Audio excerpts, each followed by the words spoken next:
नमस्कार दोस्तों, आप सभी का स्टडी फॉर यूपीएससी पीसीएस में स्वागत है। आज का जो वीडियो है अपना वो गाइडेंस से संबंधित है। आपको पता होगा कि पिछली बार ही मैंने शुरू किया था कि सब्जेक्ट वाइज अप्रोच कैसे रखा जाए।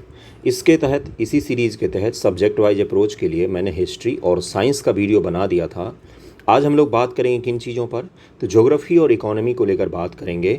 सबसे पहले मैं किस तरह से बात करता हूं तो आपको मैं बता देता हूं। सबसे पहले मैं आपको पेपर दिखाता हूं, क्योंकि बहुत सारे ऐसे नादान बच्चे होते हैं जो पेपर तक खोल के नहीं देखते हैं कि किस प्रकार का पेपर आया था। तो सबसे पहले पेपर दिखाकर आपको क्वेश्चन का पैटर्न समझाने की कोशिश करता हूँ। इससे ये होता है कि जब आप पढ़ने के लिए बैठते हैं तो उस तरह के फैक्ट्स पर आपका ध्यान जाता है और उस फैक्ट्स को आप रिवाइज अच्छे से कर पाते हैं और आपको पता होता है कि किस हिस्से पर अधिक जोर देना है और कौन सा हिस्सा जो होता है वो पीटी के लिए थोड़ा सा इरेलेवेंट होता है। तो आप सब अगर नए चैनल पर नए हैं तो सब्सक्राइब ज़रूर कर लीजिएगा चैनल को और वीडियो को अंत तक देखिएगा, क्योंकि काफ़ी सारा कुछ मैं लेकर आता हूं आपके लिए। बहुत सारे टॉपिक पर आज हम लोग बात करेंगे, अलग अलग इशू पर डिटेल में बात करेंगे। ओके, उसके बाद अपना पढ़ने वाला वीडियो भी आएगा, न्यूज़पेपर डिस्कशन भी आएगा और ज्योग्राफी के एमसीक्यू जो रुके हुए हैं उसको भी आज शुरू कर दूंगा मैं, और साइंस का एमसीक्यू फिजिक्स और केमिस्ट्री का भी आज मैं कराने की कोशिश करूँगा। ओके, उससे पहले मैं आप लोगों से गुजारिश करूंगा कि ये स्टडी फॉर ज्ञान मेरा दूसरा चैनल है। अगर आपको मेरा एनालिसिस पसंद आता है, पढ़ाने का तरीका पसंद में आता है, तो आपको इस चैनल को ज़रूर सब्सक्राइब करना चाहिए। 2 ही वीडियो डाला है मैंने और कल के वीडियो पर तो थोड़ा सा सरप्राइजिंग रहा, पता नहीं कहाँ से 1100 व्यू आ गए। दूसरा ही वीडियो है ये, दूसरे वीडियो पर इतने व्यूज़ नहीं आते हैं। खैर चलिए, 330 सब्सक्राइबर हुए हैं। आप भी इसको सब्सक्राइब कर लीजिएगा। बहुत ही डाइवर्सिफाइड आपको टॉपिक मिलेंगे इस पर, बहुत ही अच्छे टॉपिक्स, और एनालिसिस आपका बेस्ट हो जाएगा। मेंस के पॉइंट ऑफ व्यू से आपको काफ़ी कुछ समझ में आने लगेगा और आंसर राइटिंग में भी आपको मदद मिलेगा अगर आप इस चैनल को रेगुलर फॉलो करेंगे तो। ओके, इसको सब्सक्राइब कर लीजिएगा। इसका मैं आपको कमेंट सेक्शन में लिंक दे दिया करता हूं, तो वहां से आप इसको सब्सक्राइब कर सकते हैं। चलिए शुरू करते हैं आज का अपना वीडियो। सबसे पहले तो एक छोटा सा इशू है जिसको मैं बता देता हूँ आप लोगों को। कई सारे लोग बार बार मैसेज कर रहे हैं, कॉमेंट भी करते हैं कि एग्ज़ाम का डेट आगे बढ़ेगा क्या, एग्ज़ाम का डेट आगे बढ़ेगा। कुछ यूट्यूबर्स ऐसे हैं जो बिना बात के वीडियो बनाते रहते, तो उन्होंने इस अफवाह को फैला दिया। हर बार आप देखते होंगे जैसे एग्ज़ाम का नज़दीक आता है वैसे इस तरह के वीडियोज़ आपको दिखने लग जाते हैं। एग्ज़ाम का डेट आगे बढ़ेगा, एग्ज़ाम कैंसिल होगा, नई तरीके से होगा, फलाना ठिकाना, दिन भर यही वीडियो बनाते हैं कुछ लोग। तो एग्ज़ाम का डेट अगर 30 सितंबर को है तो 30 सितंबर को ही होगा, एक दिन का भी आगे नहीं बढ़ेगा। आप उसी हिसाब से तैयारी कीजिए। इस गलतफहमी मत रहिए कि एग्ज़ाम का डेट आगे बढ़ेगा। ये झूठ है, अफवाह है। इस तरह के कोई अभी कुछ भी नोटिफिकेशन नहीं आया है और ना ही आने की उम्मीद भी है। 30 सितंबर को ही आपका एग्जामिनेशन होगा, कभी आगे नहीं बढ़ सकता है, उसी डेट को आपका एग्ज़ाम होगा। अगर बढ़ा तो भी आपको पता चल जाएगा, बाकी इस तरह की कोई संभावना ना के बराबर में है, शून्य है। ओके, दूसरा है कि ई ऑप्शन को लेकर है कि ई ऑप्शन भी आएगा। इसको क्लियर नहीं किया है बीपीएससी ने। जिस दिन क्लियर कर देगी सभी को पता चल जाएगा और आपको भी पता चल जाएगा। इन सब छोटे छोटे बिना बात के मतलबों को लेकर अपना प्रिपरेशन को ख़राब मत कीजिए। ई ऑप्शन आए सबके लिए आएगा, नहीं आएगा आपके लिए भी नहीं आएगा। तो इस चीज़ को लेकर इतना ज़्यादा कियोस मत क्रिएट किया कीजिए कि ई ऑप्शन आएगा, नहीं आएगा, पता नहीं क्या होगा। आएगा तो नोटिफिकेशन जारी हो जाएगा, नहीं आएगा तो नहीं जारी होगा, सीधी सी बात है। और अगर एग्ज़ाम में हो सकता है सरप्राइज़, तो उस बीपीएससी को ये अधिकार है एक उसके जो कॉन्स्टिट्यूशन है उसके हिसाब से कि वो अपना ऑप्शन में चेंज करके डायरेक्ट एग्ज़ाम में भी इंट्रोड्यूस करवा सकती है। एग्ज़ाम कराने का संपूर्ण रूप से उसको अधिकार है, जिस तरह से वो करवाना चाहे। ऐसा कोई ज़रूरी नहीं है कि वो नोटिफिकेशन जारी भी करे, हो सकता है आपको सरप्राइज़ मिले एग्ज़ाम में जाकर। ओके, दूसरा चीज़ ये था। तीसरा ये था कि कई सारे बच्चे ये भी पूछ रहे हैं कि चूँकि CDPO, DYSP टेक्निकल इन चीज़ों को मिलाकर एग्जामिनेशन हो रहा है, तो क्या पैटर्न बदल सकता है पीटी का। देखिए, जब से इंडियन फॉरेस्ट सर्विस को यूपीएससी में इंक्लूड किया गया, इंडियन फॉरेस्ट सर्विस को यूपीएससी में इंक्लूड किया गया, उसके बाद से यूपीएससी पीटी के पेपर में जो इकोलॉजी और इन्वायरमेंट संबंधी सवाल होते थे उनकी संख्या बढ़ा दी गई थी, या कुछ सवाल उनके ज़्यादा पूछे जाते थे।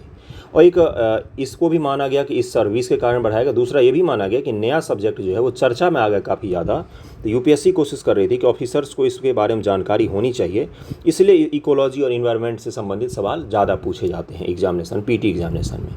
एक दोनों पॉइंट ऑफ व्यू मैंने आपको बता दिया।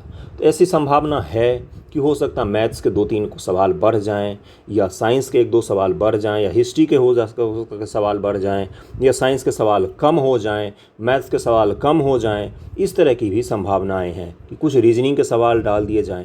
लेकिन 150 सवाल सभी के लिए वही के वही होंगे, इसमें कोई दो राय नहीं है कि 150 सवाल सबके लिए अलग अलग हों, वही सवाल होंगे। ओके। हाँ, जीएस में जो सवाल पूछे जाते हैं, जैसे 30 सवाल अगर हिस्ट्री से पूछे जाते हैं तो हो सकता है 30 की जगह पर 28 पूछे जाएं या 25 पूछे जाएं, इतना वेरी तो करता ही है, यूपीएससी में भी करता है। कभी पॉलिटिकल साइंस से 23 सवाल आए थे 2017 ईस्वी में, और 2018 ईस्वी में 12 या 13 सवाल ही आए थे। तो इतना उसके पास अधिकार रहता है कि वो थोड़ा सा ज़्यादा और कम रेशियो को कर सकता है सब्जेक्ट वाइज, लेकिन कोई बड़ा परिवर्तन नहीं होने जा रहा है। कोई नया सब्जेक्ट आपको नहीं दिखेगा, ना ही कोई सिलेबस के बाहर का चीज़ अचानक से पूछ दिया, ऐसा कुछ भी नहीं दिखेगा। तो ये सब छोटे मुद्दे हैं, इनको पहले से ही आपको एड्रेस कर लेना चाहिए ताकि आप टेंशन में ना पढ़ें। कूल होकर पढ़ने की कोशिश किया कीजिए हमेशा। सब्जेक्ट वाइज अप्रोच पर हम लोग शुरू करते हैं। सबसे पहले मैं आपको पेपर दिखा देता हूं, जिससे आपको ये अंदाज़ा हो जाए कि पेपर किस प्रकार का आता है और उसी हिसाब से आप तैयारी करें। ओके, देखिए क्या लिखा हुआ है, और मैं आपको बुक लिस्ट वगैरह सब कुछ बता दूंगा जो 2 सब्जेक्ट का भी हम लोग बात कर रहे हैं उसके। देखिए सबसे पहले ज्योग्राफी से शुरू करते हैं। देखिए क्या लिखा हुआ है, ये तो करंट अफेयर का सवाल हो गया आपका। देखिए क्या लिखा हुआ है कि भारत में निम्नलिखित में से किन राज्य की सीमा बिहार में अधिकतम जिलों से लगती है। तो उत्तर प्रदेश, झारखंड, नेपाल, पश्चिम बंगाल और आपका इन्हीं सब जिलों से, इन्हीं सब राज्यों और देश से बिहार की सीमा लगती है। तो ये बिहार स्पेशल ज्योग्राफी हो गया, सबसे आसान सवाल हो गया। किसी भी बुक को उठाएंगे, केबीसी नैनो की बुक उठाइए या दृष्टि बिहार समग्र की बुक उठाइए, जो सबसे पहला टॉपिक रहता है बिहार का इंट्रोडक्शन, वहाँ पर आपको ये सवाल मिल जाते हैं। ये बिहार का जीके है एक तरह से। इस तरह के सवाल अगर पूछे जाते तो इसको बोनस मानकर चलिएगा। इसमें भी बहुत सारे बच्चे गलत करके आए थे, मुझे पता है आपको आज आसान लग रहा होगा, लेकिन एग्जामिनेशन में इस सवाल में भी कन्फ्यूजन होता है और वो जायज़ है। उसमें कोई ऐसा नहीं है कि आप मूर्ख हैं या आपकी तैयारी नहीं थी इसलिए कन्फ्यूजन होता है। कोई कितना भी पढ़ के जाए उसको एग्जामिनेशन में कन्फ्यूजन होगा ही होगा, क्योंकि वहाँ पर प्रेशर होता है। जिसने एग्ज़ाम दिया है वही इस चीज़ को फील करके आपको बता सकता है। इसलिए मैं जानता हूँ कि इस क्वेश्चन में भले ही आप कितना भी पढ़ के जाएँ, एक बार को आप कन्फ्यूज हुए हैं तो इसमें कोई दो राय नहीं है, कोई गलत नहीं है। ओके, हाँ, हमारा काम क्या बनता है, रिवीजन करना। तो ये सवाल कहाँ से हो गया, बिहार स्पेसिफिक ज्योग्राफी से पूछा गया, बिहार स्पेशल ज्योग्राफी से पूछा गया और आसान सवाल है, इसको हम कठिन बिल्कुल नहीं मान सकते हैं। अगला देखिए क्या है, निम्नलिखित में कौन सा भागलपुर से मिर्जा चौकी और रेल मार्ग बिहार का अंतिम स्टेशन है। ये सवाल पहली बार बिहार बीपीएससी में पूछा गया है। इससे पहले इस तरह के सवाल कम पूछे जाते थे, ना के बराबर में पूछे गए हैं। ये बिहार का आपका जो यातायात है, हम लोग पढ़ते हैं यातायात और परिवहन, हमने पढ़ा होगा, आपको मैं पढ़ाऊंगा भी। यातायात और परिवहन है जिसमें एनएच वगैरह पढ़ते हैं, रेल पटरियां पढ़ते हैं, और कौन कौन से एनएच कहाँ से गुजरती है, किस ज़िले में एनएच की लंबाई ज़्यादा है। तो इससे जुड़ा हुआ थोड़ा सा डीप जाकर उसने फैक्ट पूछ लिया है आपसे। तो इस तरह के सवाल बिहार स्पेशल से ही हैं। लेकिन बिहार स्पेशल में अगर मैं सही सही बताऊं तो इस तरह के सवाल जो लोग पहले नहीं जानते हों उनके लिए कठिन लगा होगा, और किस में कोई ऐसा भी नहीं कि ये आप ही को केवल कठिन लगा है, बहुत सारे बच्चों को कठिन लगा है। ओके, तो ये दूसरा सवाल हो गया आपका। अगला सवाल है, बिहार में खनिज उत्पादन के संदर्भ निम्नलिखित कथनों पर विचार कीजिए। बिहार के खनिज में 3 स्टेटमेंट वाले सवाल पूछे गए। इससे पहले सीधा सीधा पूछ लिया जाता था अब्रक किस जिले में पाया जाता, तो गया जिले में पाया जाता है, या फिर पेट्रोलियम कहाँ पाया जाता, किशनगंज जिले में पाया जाता। वन लाइनर फैक्ट में खनिज संसाधन पूछे जाते थे।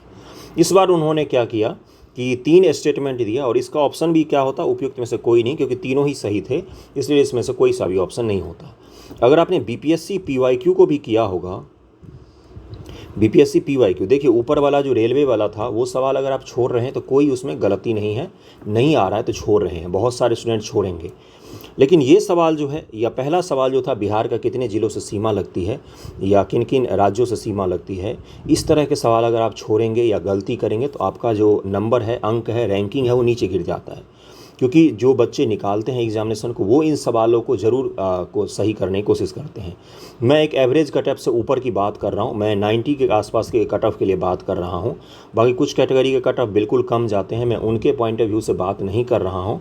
उनके लिए पीटी थोड़ा सा आसान होता है, लेकिन बाकी जो जनरल बॉयज़ होते हैं, ओबीसी बॉयज़ होते हैं, ख़ास तौर से इनके लिए थोड़ा सा कठिन होता है। जनरल गर्ल्स होते हैं, इनके लिए भी थोड़ा सा कठिन होता है। तो मैं उसी पॉइंट ऑफ व्यू से बात कर रहा हूँ।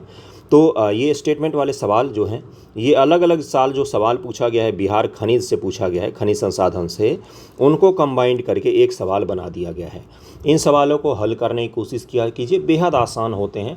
थोड़ा सा भी अगर आपको पता होगा कि कहाँ कहाँ पर कौन से क्षेत्रों में कौन सा चीज़ पाया जाता है, तो इनको आप आसानी से हल कर सकते हैं। एक पैटर्न पकड़ने की कोशिश कीजिएगा।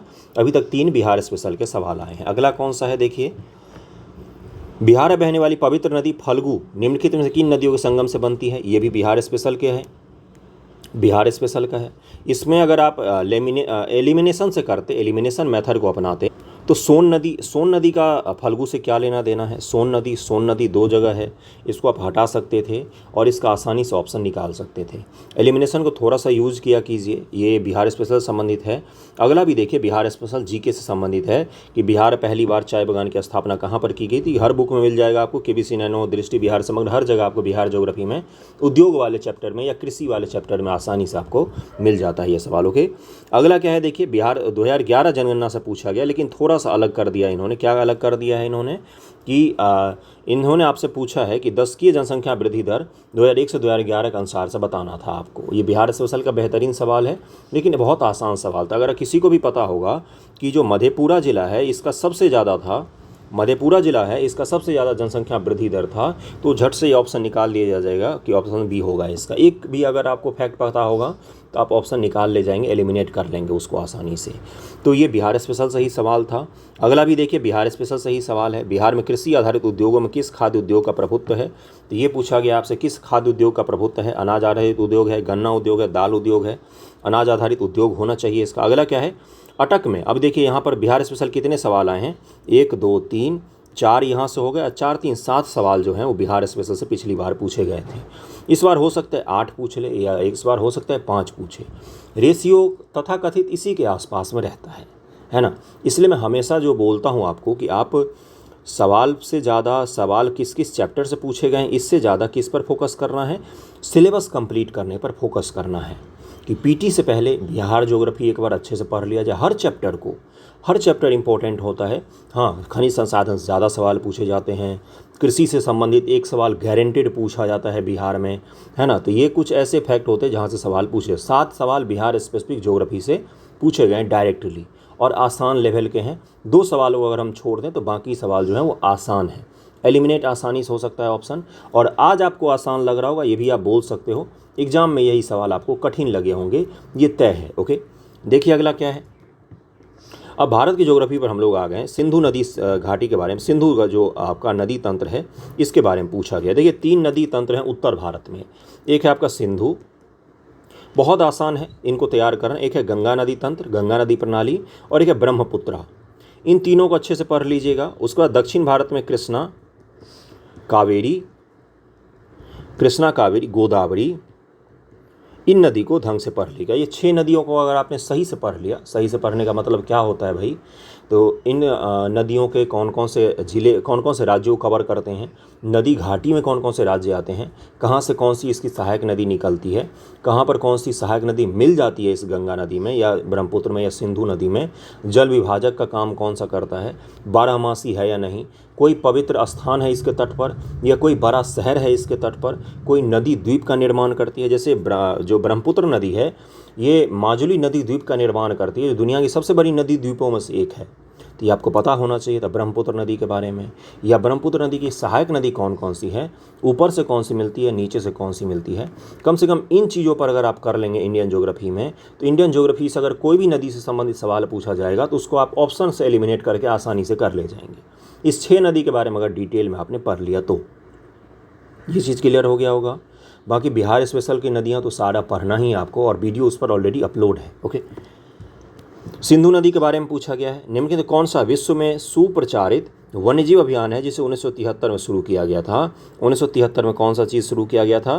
पिछले साल जो है 2023 में, सॉरी इस साल जो है वो क्या हुआ है, इसका 50 वर्ष पूरा हुआ है। और हमारे प्रधानमंत्री जी भी गए थे बांदीपुर टाइगर रिजर्व में, अच्छी अच्छी फ़ोटो खिंचवाई थी वहाँ पर। इसलिए आपको ये पता भी होना चाहिए था कि कौन सा है ये। तो प्रोजेक्ट टाइगर है, पिछले साल से भी ज़्यादा चर्चा में है ये, और प्रोजेक्ट टाइगर के बारे में आपसे पूछा भी गया। मैं एग्जाम में जाने से ठीक पहले आपको बताया भी था इसके बारे में। ये इंडियन आपका क्या बोलते इकोलॉजी से सवाल हो गया एक। क्षोभ मंडल फिजिकल ज्योग्राफी से पूछा गया है। क्षोभ मंडल में कौन सा कथन सत्य है इसके बारे में पूछा गया है, फिजिकल ज्योग्राफी। और ये देखिए क्या है, ये फिजिकल ज्योग्राफी है। पेंजिया से टूटे हुए दक्षिणी महाद्वीप को क्या कहा जाता है? जो पेंजिया पैंथालासा आपने पढ़ा होगा, गोंडवाना लैंड, अंगारा लैंड पढ़ा होगा आपने, उसी से जुड़ा हुआ एक सवाल पूछा गया है आपसे। ओके, आर्कटिक क्षेत्र और अंटार्कटिक महाद्वीप किसके निकट स्थित है, ये पूछा गया है आपसे। म्यांमार के साथ भारत के किन राज्यों की सीमाएं लगती हैं? ये इंडियन ज्योग्राफी का बेसिक सवाल है। भारत के जितने भी राज्यों से, जितने भी देश से सीमा लगती है और जिन जिन देशों के जिस राज्य से सीमा लगती है वो आपको एक नज़र में पता होना चाहिए। अगर मैप सामने आप रख रहे हैं ना, इंडिया का मैप, बिहार का मैप और विश्व का मैप, तो ये सब सवाल तो वैसे ही आपके सॉल्व हो जाते हैं। बैठे बैठे ही पता होना चाहिए। बचपन से MBA का एक फार्मूला है, बचपन से MBA। क्या बोला मैंने? बचपन से MBA। ये क्या है भाई? MBA क्या है? बांग्लादेश, चीन, पाकिस्तान, नेपाल, म्यांमार, भूटान और अफ़गानिस्तान, ये पूरा सीमा है बचपन से MBA का। तो ये आपको पता होना चाहिए था। और अगर म्यांमार आपको पता होता तो आप एक नज़र मारते कि कौन कौन से राज्यों से सीमा लगती है, तो आसानी से इसको आप कर ले जाते। ओके, अगला कौन सा है? निम्नलिखित में कौन सा समुद्री जैव विविधता के दृष्टिकोण से दुनिया का सबसे समृद्ध क्षेत्र है, जिसमें ज्वार नदमुख, समुद्र तट, निकटवर्ती पर्यावरण के जंगल, समुद्री घास, प्रवाल भित्तियाँ, नमक दलदल, बस इससे आप इसको पकड़ ले जाते। मैंग्रोव के साथ 21 द्वीप भी शामिल हैं। तो नमक दलदल कहाँ पर है भाई? नमक दलदल, इस एक कीवर्ड से आप इस सवाल को आसानी से सॉल्व कर सकते थे, इसमें कोई आपको दिक्कत नहीं आनी चाहिए थी। लेकिन मैं इस चीज़ को भी मानता हूँ, एग्जामिनेशन में इसको लेकर बहुत कन्फ्यूजन हुआ होगा आपको, क्योंकि वहाँ पर इतना ज़्यादा कंसंट्रेट आप नहीं कर पाते हैं जितना रिलैक्स होकर अभी आप रूम पर देख रहे हैं। इस चीज़ को मैं 100% एग्री हूँ, मानता हूँ आपकी बात को। यही सवाल एग्ज़ाम में बहुत कठिन लगते हैं। हो सकता है अगर मैं भी बैठूँ आपके इस जगह पर एग्ज़ाम में तो मुझे भी ये कठिन लगे। वहाँ पर कोई भगवान नहीं होता, सबको लिए एक ही जैसा होता है, सबको कठिन लगता है। ओके, हाँ, एग्ज़ाम का रिजल्ट फिर कैसे डिसाइड होता है अगर सबको कठिन लगता है? तो उस कठिन समय में किसने कितना ज़्यादा पेशेंस रखा, धैर्य रखा, कौन बिल्कुल शांत मन से सवाल को सॉल्व कर रहा है, ये बहुत मायने रखता है पीटी में। जितना आपका तैयारी मायने रखता है उतना भी ये भी मायने रखता है कि आप कितना कंसंट्रेट होकर धैर्य से, शांति से, बिना डरे बिना घबराए एग्जामिनेशन में सवाल को सॉल्व कर रहे हैं।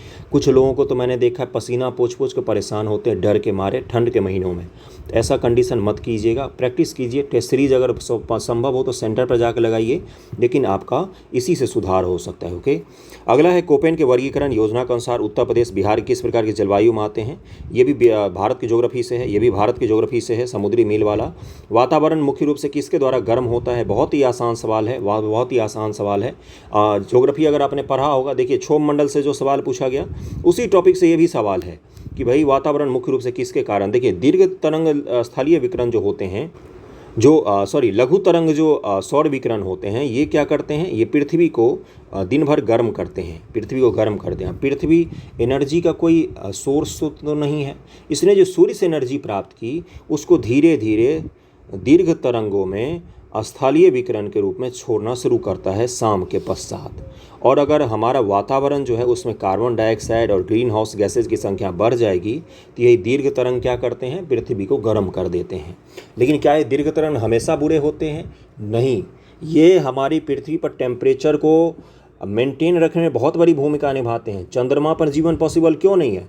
क्योंकि वहाँ पर जब सूर्य रहता है तो टेम्परेचर बहुत हाई रहता है, और जब सूर्यास्त होता है तो टेम्परेचर बहुत लो हो जाता है। इस कारण से चंद्रमा पर जीवन संभव नहीं है। मंगल पर भी जीवन इसलिए संभव नहीं है, सूर्य जब रहता है तो बहुत ही बेहतर, बहुत ही ज़्यादा गर्मी रहती है, और जब सूर्य नहीं रहता है तो बिल्कुल ही ठंडा हो जाता है, जिसको इंसान बर्दाश्त नहीं कर सकता है।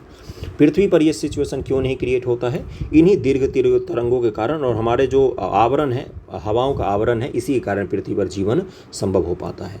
तो ये आसान सवाल था, इसको आप कर सकते थे। दीर्घ तरंग स्थलीय विकिरण के द्वारा ये संभव होता है। ओके, वैसे परावर्तित सौर विकिरण भी है, इसके कारण भी हो सकता है। अगले पर चलते हैं। देखिए ग्रीष्म के अंत में पूर्व मानसून वर्षा होती है जो केरल और कर्नाटक के तटीय क्षेत्र में। आसान सा सवाल है ये, आसान सा सवाल है ये।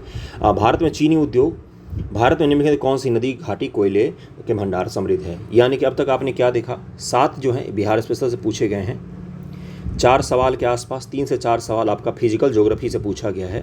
बाकी मैक्सिमम सवाल जो है वो आपका इंडियन ज्योग्राफी से पूछा गया है। और इंडियन ज्योग्राफी और बिहार स्पेशल ज्योग्राफी के जो सवाल हैं ये आसान है, इनको आसानी से किया जा सकता है। इसमें कोई 30 मार्क खाने वाली चीज़ नहीं है, पढ़ने वाले बच्चे आसानी से कर सकते हैं। और कहाँ से कर सकते हैं उस पर भी हम लोग आएंगे, लेकिन उससे पहले मैं इकोनॉमिक्स के सवाल आपको अब दिखा देता हूँ। इकोनॉमिक्स के सवालों को देखिए ज़रा ध्यानपूर्वक। कुछ सवाल ऐसे हैं जो करंट से पूछे गए हैं, जैसे ये क्या है, राष्ट्रीय पारिवारिक सर्वेक्षण 5 जो प्रकाशित हुआ था, फैमिली हेल्थ सर्वे जो 5 प्रकाशित किया गया था, इसमें इससे जुड़ा हुआ सवाल पूछा गया और ये कठिन सवाल वहाँ पर लगा होगा, आपको निसंदेह लगा होगा। ये सवाल आपका करंट से था, मूल रूप से इकोनॉमिक्स से इसको नहीं बोल सकते हैं। ये सवाल आपका इकोनॉमिक्स से भी था और करंट से भी था। बिहार आर्थिक सर्वेक्षण सीधा सवाल पूछा गया 21-22 के बारे में, और ये वृद्धि दर कितनी रही है ये पूछा गया है आपसे। वहाँ पर बहुत सारे बच्चों ने इसको गलत किया, मैं जानता हूँ। बिहार की अर्थव्यवस्था के मामले में सही है कौन सा, ये बताना है आपको। बिहार की अर्थव्यवस्था सिर्फ फैक्ट पढ़कर अगर आप गए हैं तो इस सवाल को आप कभी सॉल्व नहीं कर पाएंगे। आपको बिहार की अर्थव्यवस्था को इकोनॉमिक सर्वे और बजट के आधार पर समझ बनानी पड़ेगी कि बिहार की अर्थव्यवस्था जो है वो किस प्रकार की है। समझ रहे हैं? एक ही सवाल ऐसा पूछा गया है, लेकिन ये अच्छा सवाल है और इस सवाल की क्वालिटी बहुत ही अच्छी है। देखिए क्या है कि अर्थव्यवस्था का व्यावसायिक ढांचा ऊपर से स्थिर है। भारत में सबसे कम विकास दर में से एक है जो 2.5 है। बिहार में अधिकतर प्राथमिक वस्तुओं का उत्पादन होता है। ओके, अब इसका आंसर आपको सोच कर निकालना चाहिए था कि किस प्रकार का क्या आंसर होगा अगर आपने इकोनॉमिक सर्वे पढ़ा होगा तो। ओके, एक ही सवाल ऐसा पूछा गया था एनालिसिस वाला। बाकी देखिए क्या है, ये स्टैटिक इकोनॉमिक्स है। एनसीईआरटी अगर आपने पढ़ा होगा, एसईजेड के बारे में आपने पढ़ा होगा, स्पेशल इकोनॉमिक जोन के बारे में आपने पढ़ा होगा। 2005 में ये एक्ट बनाया गया था। ये स्टैटिक इकोनॉमिक्स है। स्टैटिक इकोनॉमिक्स का मतलब क्या होता है? स्टैटिक का जो इकोनॉमिक्स हमेशा स्थिर रहता है और उस सबको पढ़ना होता है। जीएस का मुख्य भाग होता है। बाकी तो हम लोग बजट और इकोनॉमिक सर्वे ही पढ़ कर जाते हैं, वहीं से सवाल मैक्सिमम आते भी हैं। कुछ स्टैटिक इकोनॉमिक्स से भी पिछली बार पूछा गया था, जिसका एक उदाहरण ये सवाल है। अगले सवाल पर चलते हैं हम लोग। कृषि विपणन प्रणाली में सुधार के लिए भारत सरकार द्वारा अपनाए गए नीतिगत उपाय कौन कौन से हैं? कृषि न्यूनतम विपणन प्रणाली में सुधार के लिए भारत सरकार ने कौन कौन से उपाय अपनाए हैं, उसके बारे में सवाल पूछा गया है। किस समिति ने प्रतिस्पर्धा अधिनियम 2002 को अधिनियमित करने का सुझाव दिया था? कठिन सवाल है ये, जिन लोगों को नहीं पता होगा और जिन्हें पता भी होगा वो भी कंफ्यूज हो जाएंगे। बहुत कम लोग इतना डिटेल में जाकर इस चीज़ को पढ़ते हैं। निसंदेह कठिन सवाल था, इसको छोड़ देना चाहिए था अगर आपको नहीं आ रहा है तो। ओके, अगला कौन सा है? ये सवाल आसान था। धूसर क्रांति, अलग अलग क्रांतियों के बारे में पूछा गया तो आप लोग रट कर जाते हैं। कौन सी पंचवर्षीय योजना मानव संसाधन विकास पर केंद्रित थी? जब मैंने पंचवर्षीय योजना पढ़ाया है 2 दिन पहले तो उसमें मैंने इस चीज़ को बताया था और ये स्टैटिक्स पोर्शन से सवाल पूछे गए हैं। ओके, भारत के निम्नलिखित में से किस राज्य ने अप्रैल से सितंबर 2022 के दौरान उच्चतम प्रत्यक्ष विदेशी निवेश? देखिए ये रिपोर्ट आया था, नीति आयोग का रिपोर्ट आता है जिसमें एफडीआई किस राज्य में कितना अधिक आया है उसके बारे में बताया जाता है। इंडियन ज्योग्राफी से सवालों की संख्या बढ़ाई गई है। इंडियन इकोनॉमी से पहले इतने सवाल नहीं पूछे जाते थे। बिहार की इकोनॉमी से अधिक सवाल पूछे जाते थे। अब इंडियन इकोनॉमी से सवाल आपको अधिक दिख रहे हैं। बिहार की इकोनॉमी से भी सवाल पूछे गए हैं, लेकिन उनका रेशियो पहले जितना नहीं है। अब रेशियो इंडियन इकोनॉमी के सवालों का बढ़ा दिया गया है। यही आपको मुझे पैटर्न पकड़वाना था। उसके बाद हम लोग चलेंगे डिटेल बुक लिस्ट वगैरह पर भी बात करेंगे। किस बजट में वित्त मंत्री ने उदारीकृत विनिमय दर प्रबंधन प्रणाली की घोषणा की थी? जो आपका एलपीजी लाया गया था उसके बारे में पूछा गया। इंडियन इकोनॉमी का सवाल है। पंचवर्षीय योजना से दूसरा सवाल आपको दिख गया। पंचवर्षीय योजना से दूसरा सवाल दिख गया। ये भी अगर आप पंचवर्षीय योजना ध्यानपूर्वक पढ़ेंगे तो इस बजट को भी हम लोग पढ़ते हैं, परसों ही मैंने पढ़ाया है आपको। ओके, गरीबी रेखा के निर्धारण के लिए कौन सा संगठन सर्वेक्षण करता है? वेरी इंपॉर्टेंट और आसान सवाल, दूसरी बार पूछा गया बीपीएससी में। 2019 का पेपर एक बार उठाकर देखिए, वहाँ पर भी आपको इस सवाल का आपको दिख जाएगा कि ये सवाल पहले भी पूछा गया है। भारत का व्यापार संतुलन माल और सेवाएं दिसंबर 2022 का अंतिम तक कितनी थी? इंडियन ज्योग्राफी के आंकड़ों से पूछा गया। इंडियन इकोनॉमी के आंकड़ों से भारत सरकार रिपोर्ट जारी करती है विदेश व्यापार का, हर तिमाही पर जारी करती है, उससे पूछा गया है आपसे। अगर नहीं आ रहा तो छोड़ देना चाहिए था। इस तरह के सवालों को नहीं करना चाहिए जिद लेकर कि नहीं मैं तो करूँगा ही। तुक्के लगाने की कोशिश इकोनॉमिक्स में कम से कम मत कीजिए अगर आपको नहीं याद हो तो। ओके, अगले पर चलते हैं। देखिए क्या है अगला एक सवाल आपका। ये 2020-22 में सबसे कम महिला कार्यबल भागीदारी दर कितने प्रतिशत बिहार में दर्ज की गई? कठिन सवाल था, ये पूछा गया था। अधिकतम कर उद्योग किस जिले में है? इसको बिहार बीपीएससी ने निरस्त कर दिया था। इस सवाल को हटा दिया था अपने आंसर की से, पता नहीं क्यों, लेकिन इसको हटा दिया था। तो ये कुछ आपको इकोनॉमिक्स और जो ज्योग्राफी के सवाल दिखाए मैंने, उससे आपको क्या अंदाज़ा लगा होगा। अब हम लोग उस चीज़ पर बात कर लेते, फिर मैं आपको बुक लिस्ट वगैरह के बारे में बता दूंगा और सही तैयारी की रणनीति के लिए। देखिए मैं आपका समय बर्बाद करने बिल्कुल नहीं आया हूँ। अगर आपके पास आधा घंटा भी होगा तो उसका संपूर्ण यूटिलाइज मैं करवा दूंगा। देखिए ज्योग्राफी में हमने क्या क्या देखा, एक बार उसकी बात कर लेते। ज्योग्राफी में हमने देखा कि बिहार स्पेशल 7 से 8 सवाल पूछे गए हैं। फिजिकल ज्योग्राफी से 4 सवाल के आसपास है। बाकी जो सवाल हैं वो इंडियन ज्योग्राफी से पूछा गया। आपका इंडियन ज्योग्राफी से पूछा गया, भारत के भूगोल से पूछा गया है आपका। आपका सवाल। और इसमें अगर हम 2 सेक्शन को पकड़ें, जैसे बिहार का अगर हम लोग ज्योग्राफी का पकड़ लें और इंडियन ज्योग्राफी को अगर हम पकड़ लें, तो इन दोनों को पकड़कर अपना आसानी से ज्योग्राफी के मैक्सिमम सवाल को सही किया जा सकता है। जिनको फिजिकल ज्योग्राफी नहीं आती है या समझ में नहीं आती, क्योंकि थोड़ा सा कॉन्सेप्चुअल हो जाता है, थोड़ा सा आप उसमें समझने की चीज़ें आ जाती हैं, लेकिन बिहार ज्योग्राफी और इंडियन ज्योग्राफी को आप रट सकते हैं आसानी से और वहाँ से क्लियर कर सकते हैं आप। दूसरा, हमने इकोनॉमी में देखा कि भारत की जो इकोनॉमी है इससे ज़्यादा सवाल पूछे गए हैं। बिहार इकोनॉमी से सो कॉल्ड थोड़ा सा कम सवाल, रेशियो पहले की तुलना में कम हुआ है।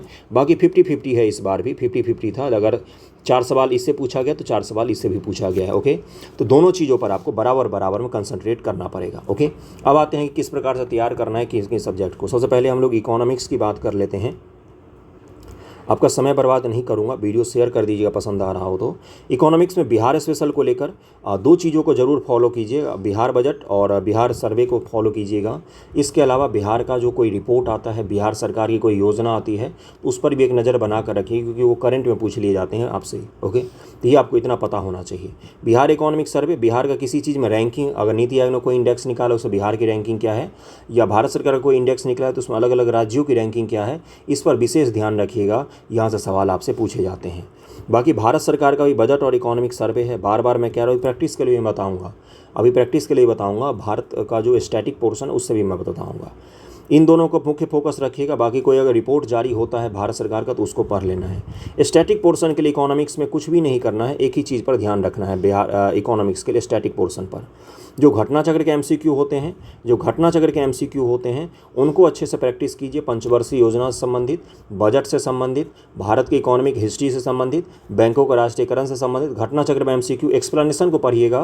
पहला 20 एमसीक्यू जो रहता है उसी के एक्सप्लेनेशन में अगले 40 एमसीक्यू रहते हैं घटना चक्र में, उसको डिटेल में पढ़िए। डिटेल में पढ़ने का मतलब क्या होता है, एक एक सवाल को ध्यानपूर्वक करना है। 4 से 5 दिन में पूरे इकोनॉमिक्स की घटना चक्र को आप इधर से उधर कर सकते हैं, कुछ भी नहीं होता है, एक ही सवाल बार बार रहते हैं। इकोनॉमिक्स के लिए अगर आपने बिहार स्पेशल बोल रहा हूँ, अगर इकोनॉमिक्स के लिए आपने घटना चक्र को अच्छे से फॉलो कर लिया तो आपका कंप्लीट हो जाएगा, कहीं से भी और कुछ भी नहीं पढ़ना पड़ेगा आपको। ओके, इतना इनफ है। अब ज्योग्राफी की बात हम लोग कर रहे थे भैया। इकोनॉमिक्स स्टैटिक के लिए मैंने बताया घटना चक्र वेरी इंपॉर्टेंट होता है, बार बार मैं रिपीट कर रहा हूँ, उसको पढ़िएगा, एक्सप्लेनेशन पर ज़्यादा जोर देना है। बाकी अब बात रही भूगोल की अपनी। भूगोल में भी मैंने दिखाया आपको, बिहार स्पेशल भूगोल के लिए सिर्फ और सिर्फ बीपीएससी के संबंधित कोई भी एक, अगर आपने क्राउन का पढ़ा है बिहार समग्र, अगर आपने केबीसी नानू का बिहार समग्र पढ़ा है, दृष्टि का बिहार समग्र पढ़ा है, उसको बार बार रिवाइज करना है। केबीसी नानू का बिहार समग्र पढ़ते समय ध्यान रखिएगा, ज्योग्राफी में बहुत सारे फैक्ट्स उसके गलत रहते हैं, तो थोड़ा सा संभल कर पढ़िएगा उसको, बस और कुछ भी नहीं ध्यान में रखना है। उसके थोड़े से फैक्ट कभी कभार ऊपर नीचे रहते हैं, उसको थोड़ा संभल कर आपको पढ़ने की कोशिश करना है। क्राउन का नहीं अंदाजा, दृष्टि का बिहार समग्र अच्छी बुक है, उसको आप पढ़ सकते हैं, और मैंने पढ़ाया भी है चैनल पर, पूरा बुक कंप्लीट करवाया है। प्लेलिस्ट का लिंक आपको डिस्क्रिप्शन में दे दूंगा मैं, वहाँ से देख सकते हैं आप। बिहार स्पेशल की कोई एक बुक उठाइए, उसको पढ़ डालिए। पढ़ डालने का मतलब होता है बिहार स्पेशल ज्योग्राफी को एक एक लाइन को पढ़ना है, डिटेल में पढ़ना है, क्योंकि बिहार जीके से कहीं से भी कुछ भी पूछा जा सकता है। कृषि, यातायात, चट्टान, खनिज, भूगोल और मिट्टी किस प्रकार की पाई जाती है, नदियाँ कौन कौन सी हैं, ये डिटेल में आपको पता होना चाहिए। बिहार स्पेशल ज्योग्राफी में इससे बाहर का सवाल आएगा ही नहीं, इतना कर लीजिएगा। रिवीजन नहीं संभव हो पाए तो बीपीएससी ज्योग्राफी में जो सवाल पूछे गए हैं पीपीएससी में, बिहार स्पेशल ज्योग्राफी के जो सवाल पूछे गए हैं उनको 2 बार कर लीजिए, 90% सवाल आपका कंप्लीट हो जाएगा। इसी में से पूछे जाएंगे, इसी के ऑप्शन से अगले सवाल बनाए जाएंगे। ये चीज़ क्लियर हो गया होगा। इससे आसानी से कोई नहीं बताता होगा तो मुझे बता दीजिएगा। बीपीएससी के लिए बिहार स्पेशल ज्योग्राफी के जो प्रीवियस ईयर में सवाल पूछे गए हैं उसको कर लीजिए, आपका 90% सवाल वहीं से आएगा। ओके, अब इंडियन ज्योग्राफी के लिए चलते हैं। इंडियन ज्योग्राफी के लिए मैं आपको बुक भी दिखा देता हूँ, जो बुक अगर आप कोई और फॉलो कर रहे हैं तो निसंदेह कीजिए। अगर आप बर्नमाल की बुक फॉलो कर रहे हैं तो निसंदेह कीजिए, कोई उसमें दो राय नहीं है, अच्छी बुक होती है, मुझे कोई दिक्कत नहीं। मैं अगर रिकमेंड करूँगा तो ये बुक आपने पढ़ा भी होगा, बार बार मैंने रिकमेंड किया है। इसमें इंडियन ज्योग्राफी बहुत ही आसानी से दिया हुआ है, चैप्टर वाइज है। जैसे नदियाँ एक चैप्टर है, उसमें कंप्लीट हो जाएगा आपका। देश की मिट्टी एक चैप्टर है, उससे आपका मिट्टी वाला चैप्टर कंप्लीट हो जाएगा। चट्टान, खनिज, संपदा अलग अलग चैप्टर हैं, उसके पीछे उसका डिटेल भी रहता है और सारणी बनाकर फैक्ट भी दिए रहते हैं। उसको पढ़ लेंगे तो आपका पूरा का पूरा इंडियन ज्योग्राफी का कम से कम कंप्लीट हो जाता है। फिजिकल ज्योग्राफी अगर आपको नहीं आती है, थोड़ा बहुत एमसीक्यू कर सकते हैं, बाकी उसको पढ़ने की कोशिश मत कीजिए। अभी 2 महीने भी नहीं है एग्जाम से, बाकी अलग अलग सब्जेक्ट पर फोकस कीजिए, क्योंकि 4 सवालों के लिए इतनी मेहनत हमें नहीं करनी है। बाकी ये इसका प्रैक्टिस की बात रही। प्रैक्टिस के लिए एनसीईआरटी एमसीक्यू में प्रैक्टिस करवा रहा हूँ। जिन्होंने एनसीईआरटी पढ़ा है ज्योग्राफी के लिए सबसे बेस्ट है, जिन्होंने इकोनॉमी के लिए एनसीईआरटी पढ़ा है सबसे बेस्ट है, उनको तो कुछ और पढ़ने की ज़रूरत ही नहीं है। उसी को रिवाइज कीजिए और एमसीक्यू प्रैक्टिस कीजिए। एनसीईआरटी एमसीक्यू मैं करवा रहा हूँ, आज से फिर से शुरू हो जाएगा आपका एनसीईआरटी एमसीक्यू ज्योग्राफी का। घटना चक्र भी आप प्रैक्टिस कर सकते हैं। लूसेंट में प्रैक्टिस करने के लिए बिल्कुल नहीं आपको रिकमेंड करूँगा, बहुत टफ होता है, बहुत बड़ा लेंदी होता है, रटना मुश्किल होगा आपको। इन दो को प्रैक्टिस कीजिए, घटना चक्र को और एनसीईआरटी एमसीक्यू कीजिए, इनफ होता है, इससे बाहर नहीं जाना है। बार बार किया कीजिए, बस यही करना होता है। 2 बार 3 बार 4 बार जितनी बार संभव हो सके उतनी बार कीजिए। रिवीजन ही चाहिए होता है सिलेक्शन के लिए, और कुछ भी नहीं चाहिए होता है। ये 2 मैंने बता दिया। ये बीपीएससी घटना चक्र की बुक आती है प्रीवियस ईयर की, इसको कर सकते हैं आप। इसी में से हिस्ट्री ज्योग्राफी आपका मैक्सिमम सवाल आते हैं। ओके, बिहार स्पेशल की मैं बात कर रहा हूँ। ये दृष्टि का बिहार समग्र की बुक आती है, इसको आप प्रैक्टिस कर सकते हैं, पढ़ सकते हैं। बिहार स्पेशल आपका उससे तैयार हो जाएगा। करीब में 30 मिनट के वीडियो में मैंने कंप्लीट एक एक सवाल को लेकर आपको डिटेल में समझाने की कोशिश की है। कहीं पर कुछ त्रुटि हुई हो तो बता दीजिएगा। अगला साइंस से संबंधित वीडियो ऑलरेडी बना हुआ है, और उसका आपको गाइडेंस प्लेलिस्ट में जाकर देखेंगे तो आपको मिल जाएगा वीडियो, और इस पर हिस्ट्री का भी वीडियो ऑलरेडी बना हुआ है। Okay, thank you so much आप सभी का।